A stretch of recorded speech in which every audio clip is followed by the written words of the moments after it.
So I was talking about the different models of financing, and of course we are going to talk about tokens. But let's get first to the easier ones to explain. Bootstrapping a Web3 startup, it's a model of financing that I recommend a lot. This is pretty much the founder of the founding teams running it with their own money, not taking external capital and seeing how they could do it. And this is a very valid model. Many founders work full-time at something else, and then they run their startup on the side, and only after validating whatever idea they had or finding enough traction, they decide to transition to something else that's not bootstrapping. So bootstrapping, it's really easy to explain. It's pretty much not taking external funding. The founder carries the burden of figuring out how to pay the bills. And the bills in Web3 startup are extremely expensive for a bunch of reasons that we don't have time to cover. Then there's another alternative for financing, and we aren't going to talk much about them because I don't think in this day and age it makes sense, but it's traditional VC. Traditional VC, it's an extremely developed model. It's been running for more than 20 years. There are thousands of VC companies, but in practice, and this is an unpopular opinion, but traditional VC has nothing to do with crypto. Crypto startups have a degree of uncertainty that just doesn't fit the model of traditional venture capital.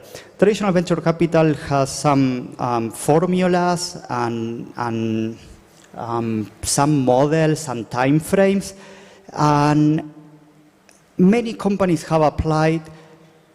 In crypto, I don't think it has ever worked. I don't think it will ever work. The only crypto companies that are financed by traditional venture capital are pretty much not crypto-native companies. Like they could be custodians or financing services or compliance or legal or KYC. That kind of business maybe could qualify by traditional VC. But in my personal opinion, if you are building a business that qualifies for traditional venture capital, go for it. The content I'm presenting here might not be too useful for you. But surely the point I want to make clear, if you are a crypto-native company building a crypto-native business model, it's highly unlikely that traditional venture capital works for you. And traditional VCs may want to believe that it could work. You are going to waste your time. And now I want to skip for a second crypto venture capital because that's the hardest one to grok and explain. And I'm going to explain the grants and exotic financing because that's underexplored, and it's a very viable model for aspiring founders these days.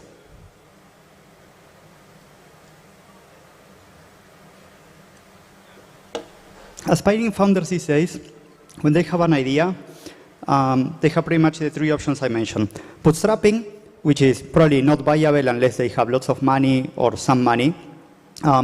Crypto venture capital, which I don't recommend unless they're extremely sure what they are doing. And then there's this grants and exotic financing. Grants and exotic financing means there's plenty of organizations in crypto that have more money than what they know how to spend. These can be DAOs, they can be foundations, they can be individuals, and there are plenty of individuals. There are plenty of whales that you may meet at a conference or in a hallway or in a local meetup, and you present an idea and you're like, yeah, if I had $50,000, I could build this, this, and this happens more often than not. There are even some success stories of companies that are starting out of grants or this kind of financing and have grown to eventually raising millions from VC. So grants and exotic financing, it's a very valid and very honorable way of raising capital for an early Web3 startup that I absolutely recommend. And then, and I left it for the last item on the four models that I presented, is traditional crypto VC.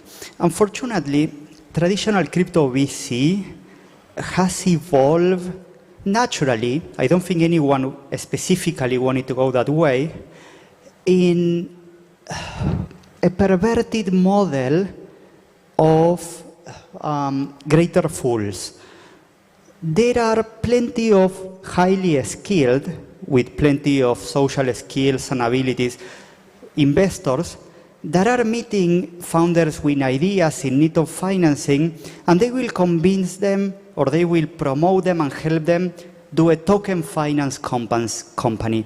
And that's pretty much a death sentence. It's a minimal chance of long-term sustainable success that a founder gets when they sign a deal with a VC that expects a token. There are so many highly convoluted mechanisms that start to play that even if the business makes sense and it grows and it checks all the boxes, they typically burn the founder out. Founders burn out, it's a pretty pervasive condition in this industry, and tokens make everything 100 times harder. So my recommendation is that first-time founders avoid VC. Even if you believe your idea is great, crypto VC, even if you believe your idea is great, only pursue crypto VC if you have a solid plan that really checks the boxes and doesn't have the classical hand-wavy models like, yeah, we are going to raise here and we are going to ship this and eventually we are going to launch a token and the token price will pump enough that we are going to have so much money to continue building without worrying about runway. That's a success stories for VCs, and I don't blame them, but it's this thing that I call it a suicidal model and a death sentence for founders.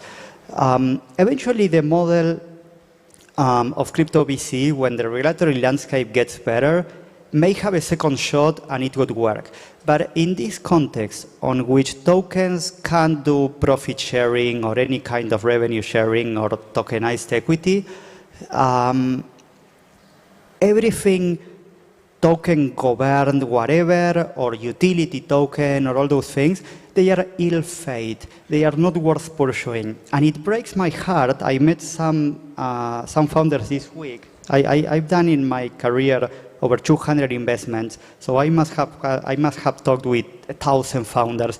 It breaks my heart when I meet a founder with a good idea, full of enthusiasm, that is about to sign a term sheet and do pretty much this devil's pact that's going to drain their energy. So again, my recommendation is, unless